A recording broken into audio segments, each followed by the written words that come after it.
barbecue, lechon, pinrito o anumang luto. Paboritong pagkain nating mga Pinoy. Sa lansangan o sa bahay man, pantawid gutom o pang-ulam, patok ang manok sa ating panlasa. Subalit, nakakasiguro ba kayo na ang inyong nabili at kinain ay hindi mga manok na patay na at kinatay pa? O yung tinatawag na double dead, pasintabi sa mga mahihinang sikmura? Ipapakita namin sa inyo ang katotohanan sa isinagawang surveillance ng bitag sa isang poultry farm sa San Mateo, Rizal. 20 ng Pebrero, nadiskubre ng bitag ang isang poultry farm sa San Mateo, Rizal. Nagkakatay na mga patay na manok o double dead at ibinebenta sa kanilang outlet. Ito'y dahil sa reklamo ng mga residenteng nakapaligid dito. Dala ang isang nakakadiret masangsang na frozen chicken. Ibinunyag sa bitag ng 2 residente ang katiwaliang ginagawa ng Golden York Farm. Sila sa Natividad Farm, sir, yung mga manok doon na patay na double dead, binibinta po nila. Okay. Pag sinabi mong double dead, namatay na yan. Oo. Tapos kakatayin yung patay na manok. Oo, yun na. Ilang oras na namatay yung manok o ilang araw na? Buto sir ng 6 na oras na yan. 6 na oras, matigas na yan. Oo, matigas na talaga yun, sir. Kaya lang ano naman yun, dadaan yun sa mayroong tubig. Itong ganitong klaseng manok, nakikita na nila may sakit yan. Oo, alam mo din yan, sir. Hinihiwalay. Hindi yun, sir. Kasama-sama yun doon sa lisan. Gaano karami ang manok na namatay sa Natividad Farm sa isang araw? Sa pagkatapos sa isang bahay, mayroong 5 piraso yan sa bawat isang bahay na patay sa bawat poultry. Kasi isang araw, mayroon siguro silang mga 40. 40 na manok. Tapos yan, hindi naman hindi naman halimbawa patay yung manok. Pagka-prison yan, hindi naman agad i-deliver yung mga nauna pa, yung pang-pan-deliver. I-deliver muna. So, nice to. Okay. Saan nyo binibenta itong mga manok? Saan ito nabibenta? Meron sila mga customer sa mga malls, tapos meron din silang mga outlet, mga tindahan sa bukitong.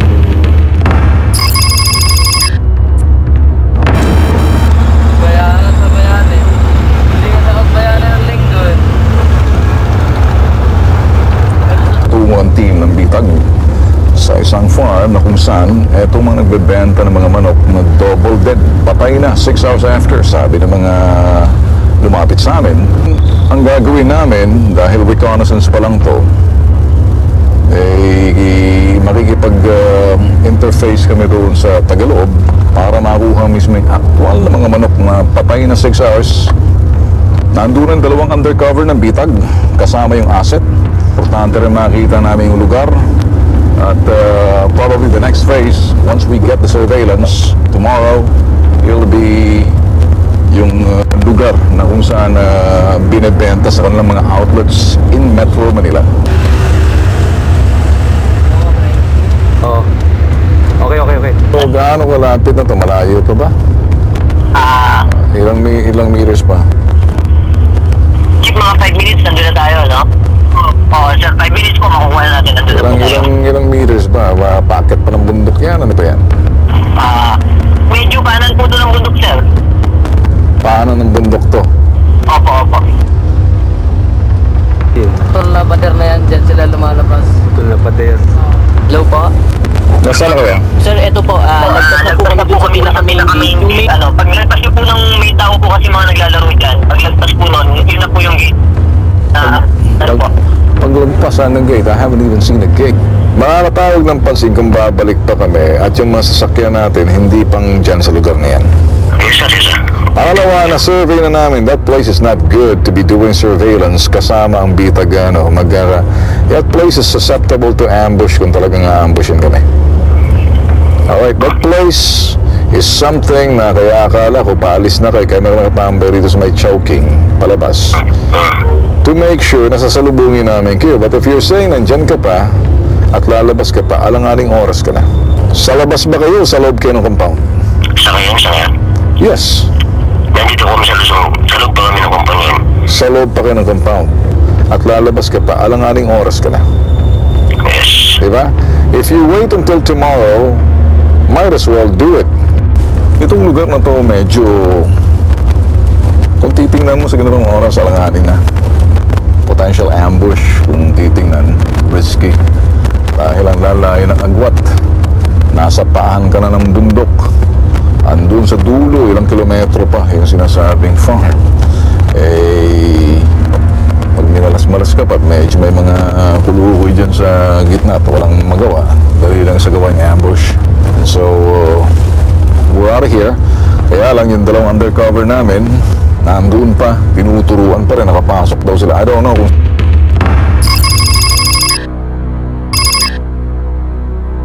21 ng Pebrero, pinasok ng mga bitag undercover ang loob ng Golden York Farm sa pamamagitan ng isang asset na tagaloob. Kinaumagahan, ito ang nahulog sa bitag ng aming concealed camera. Malawak at malaki ang farm. Tinatayang meron 30 bahay na mga manok ang naririto. Sa unang tingin, pangkaraniwang ganitong tanawin sa mga poultry farm. Sa pulagad ng aming concealed camera ang mga patay na manok na nakasabit sa labas ng mga bahay. Mapapansin ang mukha at mga mata ng mga manok. Halatang namatay ang mga ito dahil sa sakit o karamdaman. Makikita na kinukuha sa mga bahay-bahay ang mga patay na manok ng isang trabahador. At ito ang mga sumunod na eksena.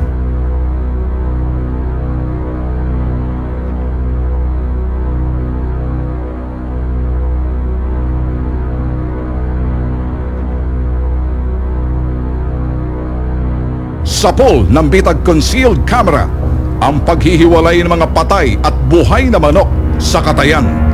Pagmasdan ng mga patay na manok, inihahagis sa bandang itaas sa kanan, habang ang mga buhay sa ibabang kaliwa inihahagis. Sa pagkakatay pa lang, nakakadiri ang kanilang sistema. Ang isang ito nakatungtong pa sa mismong katayan. Walang pakialam sa mikrobyong dala ng kanyang tsinelas, nakakapit sa kinatay niyang manok. Habang abalang-abala mga trabahador, hindi mapigilan ng isang ito ang kumanta. Sa malaria naman, pumapayat muna. Nalalantay palo, pumapayat. Yung galing sa lamok na natitigan muna siya. Hindi matagal mahina pumatay ang malaria.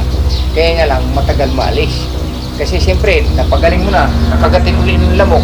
Kasi pag natulog yan, yan kung makagatin lamok sa palo. Wala namang mangkulambo yan. Yung panlaban, pansabog, kinukulambo niya para ipagkagatin lamok. Ang problema naman dito sa maraming kuto, hanip. Saan? Dito sa walong bahay, dito sa likod, nakaw, kapal. Kaya kahit isprehin, sabi nga nila, anong magaling nga, paano masin ka ako, hindi mawawala yun. Mali na nga namin, alisin mo yung manok. Pag inalis mo yung manok, wala nang hanip yun. Hulog sa bitag dahil sa kanyang kadaldalan.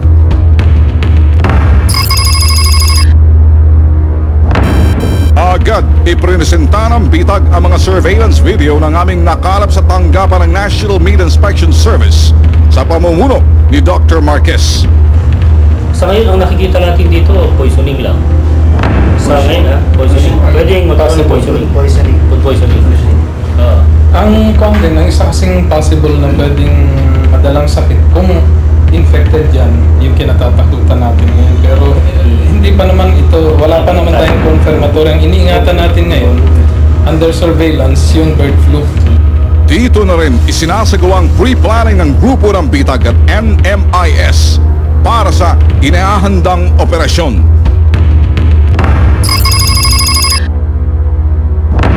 Kasama namin ngayon ang asset namin dito sa double dead na mga manok na to. At ituturo sa atin yung lugar na kung saan outlet ng farm na to. Dito mismo sa San Mateo. At dito dinadala yung mga double dead na mga manok, yung mga patay na, kinakatay pa at binibenta raw. So sisilipin natin ngayon, titingnan natin kung anong nilalaman ng kanilang outlet na tindahan.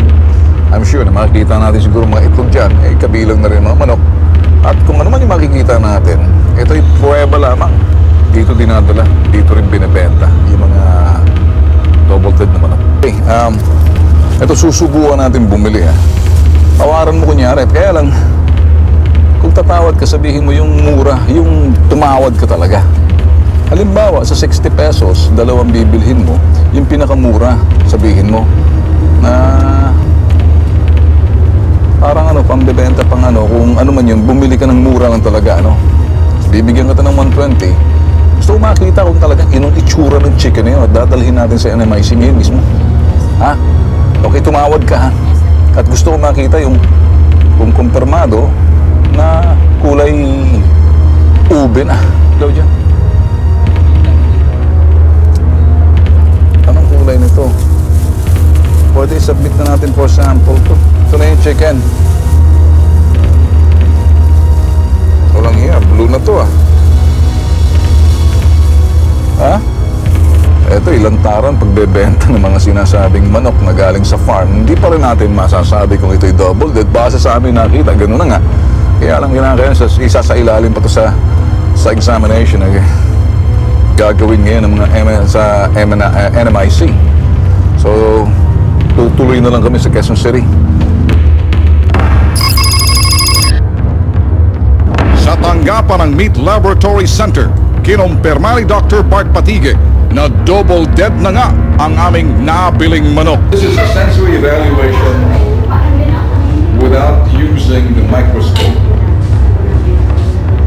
Ngayon gusto niyo sabihin sa akin, we take a look at it physically, the appearance of it's blue. Ayan. Anong ibig sabihin mo pag blue? Ayaw pa yung maraming naiwan yung dugo sa loob ng karne, yung karkas ng manok. Kasi nga double dead. Patay na, hindi na nakalabas yung dugo. Kinatay ulit, hindi mo rin napalabas yung dugo kasi hindi na pumipitik yung puso para mailabas yung dugo. So ganyan ho.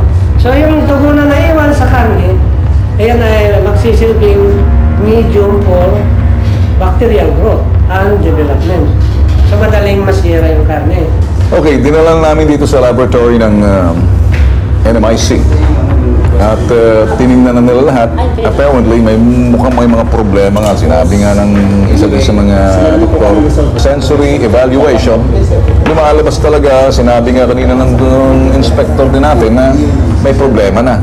Pero isang bagay lang na linawin na natin, mismo yung taga Region 4 na under itong sa Rizal, wala daw talagang parang slaughterhouse na ang Region 4 na meron para doon sa mga poultry na kung saan dapat kinakatay. Dito pa lang, itong manok na to, walang seal or band or leg band na nagsasabing okay ito to be sold doon sa locality ng Rizal or double A man lang, which means pwede in Metro Manila and outside of the, kumbaga within the Philippines. Sa itsura ho nito, ito'y malino ng paglabag doon sa sinasabing under National Meat Inspection Service or yung mga guidelines na walang leg band at ang itsura nito, higit sa lahat yung sinabi ng direktor na talagang walang slaughterhouse. Kaya bukas sasama sa inspeksyon ng bitag at dadalhin namin sila sa site para doon sa outlet na nagbebenta nito.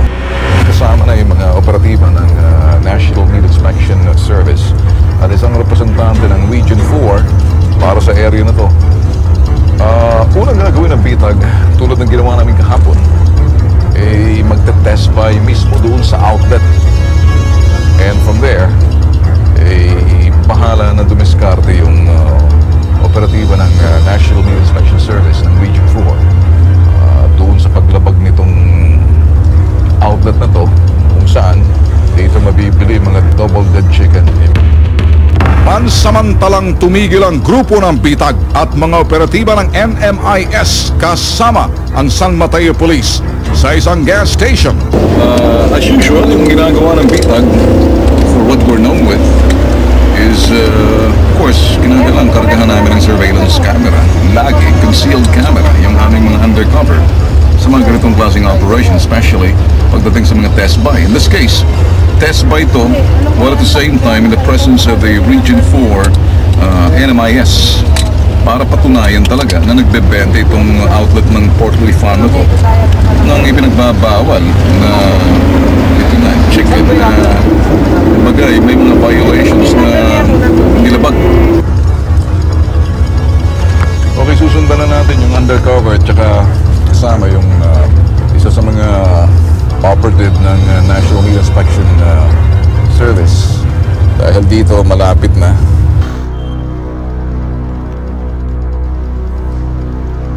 Manok nga po.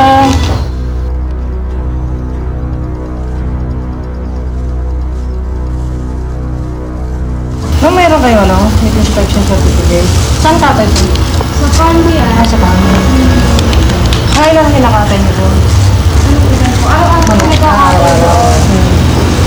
Okay, positibo na nakabili nga yung aming undercover kasama yung operatiba ng National Meat Inspection Service ng Region 4. So tinatawagan na lang yung grupo roon, yung responde ng police na lokal. At the same time, yung aming backup. So, anong nakita mo? Ikaw sa palagay mo? At this point, nakita mo yung sa loob? Being sa Region 4. Bali, yung tinitinda raw nila, dito lang din sa Patiis, kinakatay, pero galing ng farm. Patiis kinakatay. Meron silang... Wala pong meat inspection certificate. Wala rin. Kaya yun illegal. Muna natin. Naman Bibigyan pa lang namin mga palitan nila.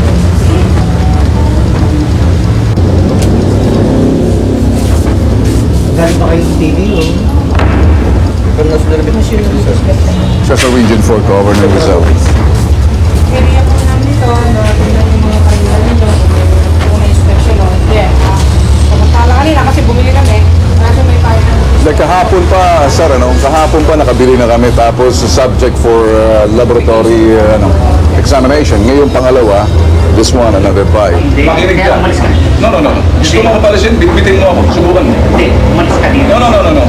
Bakit ako alis? Dahil hindi ka gobyerno. No. Kami ang nagko-cover para sa gobyerno. This is a business. You ought to have your business permit, which basically that's it. Like kami ho, on behalf of Filipino people, may karapatan pumunta rito dahil public area. Maliban na naman kung hindi kayo bukas dito pag ito magiging privado kung bahay nyo na to. Pero ito'y tindahan. Ang tindahan, kukuha ka ng lisensya, rehistrasyon. Ang bawat serbisyo, ang bawat negosyo, meron ka upulang permit sa National Meat Inspection, permit sa City Hall. Hindi pa. Ngayon sa amin, no. What are you doing? You're selling, hindi ba? Do not argue with me, please. Argue with them. Hindi ako yun. Kami sa media, kino-cover namin. Sila gobyerno, ikaw hindi. No, kami nga mas matindi pa nga sa gobyerno dahil kino-cover namin para sa gobyerno. Sumunod ka sa batas. Anong nakakatawa? Ikaw, Mukha mo. Subukan mo. Ang mukha mo na mas nakakatawa, nakikita mo bang katawan mo yan? Katawang bato. Iniinsulto na kita. Bato ka na. Sana kung wala ka pa. Hindi ka pa nakakatagpo na kapareho mo. First time mo lang, subukan mo. Halika. Kaya pala. Kung wala, pwede ikaw na lang. Hindi pwede, hindi ako wala akong authority. Kasi mas lalong magpapagpapag problema na ako. Ayaw mo kapit na nila. Pagkanta ka nung nagusahan, kaya pwede mo. Kung verification.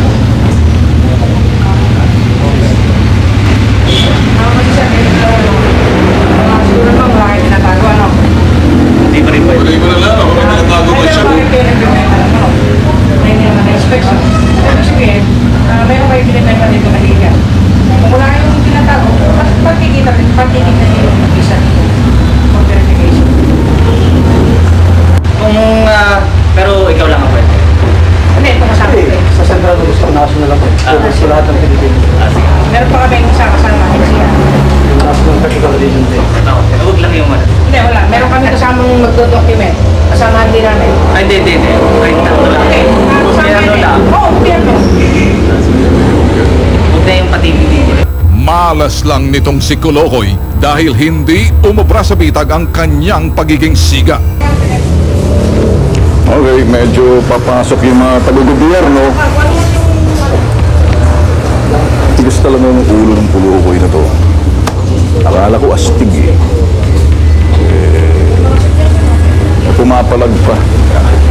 Hindi natin maintindihan ito, pumapalag. So pumapasok mo yan para inspeksyonin. Okay lang, nandito ang bitag.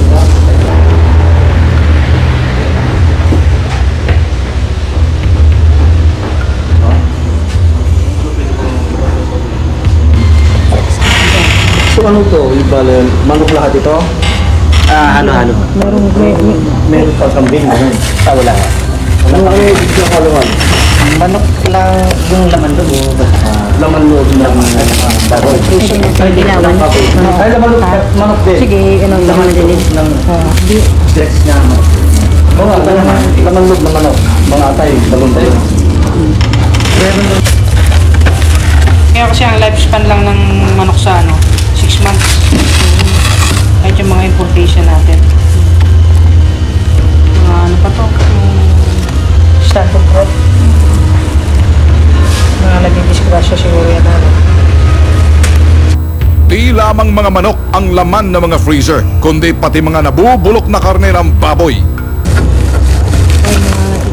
Baboy din. Commercial sila dito. Pino? Baboy.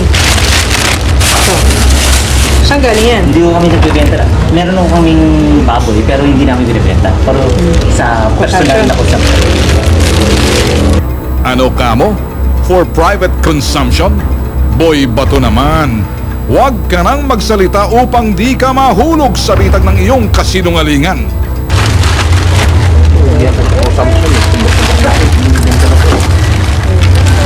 Isang barangay na kaya nito.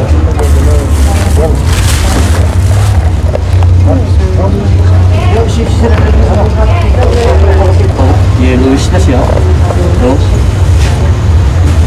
Posibleng antibiotic ko na to. May ito. Yellow. Ito ba sir, inuulam nyo to? Alam nyo, hindi pa namin nalilinis sa tayo. Oo. Ano ba kung ano ito? Nalitsura ko yun? Oo. Hindi, pinapaliwanag ko lang. Tinatanong ko lang sir kung inuulam nyo ito. Sabi ko kasi na yung baboy inuulam nyo. Kasi kung makita namin ganyan. So human consumption? Hindi, posibleng ko ito eh. May antibiotic po ito. B12. Oo. May injection ito. May matay. Pinatay pa rin.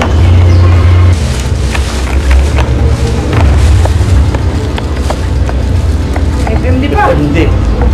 FMD, kinakain mo to. Ha? Kinakain mo yung ganitong klaseng fan? FMD yan. FMD oh? Parang sa inyo ka pa namin, FMD yan. Patay ng bata. Saan pang galing yan sir? Ito, sis, minalo niya siya dyan sa may FMD. May FMD na rin. May FMD na rin yan. Kung combinated na yan. Ito, ano to? Bro, may FMD sa freezer. Okay, hipan mo. Ay, yung positibo. FMD sir? Oo. Ito yung kasi ito yung tinatawag natin coronary band. So may mga sugat sa dyan. Ibig sabihin niya, tinamaan niya na ito. Saan po galing yan sir? Yung bawal yan? Wala naman. Hindi ko nalalaman. Okay, ito naman ako sa freezer nitong outlet ng farm na to. Hindi lang pala mga manok, kundi pati mga baboy. Ewan ko kung binebenta pa, pero sa loob ng freezer, masahol sa double deck. At marami pa. Mabaho na. Hulog sa bitag.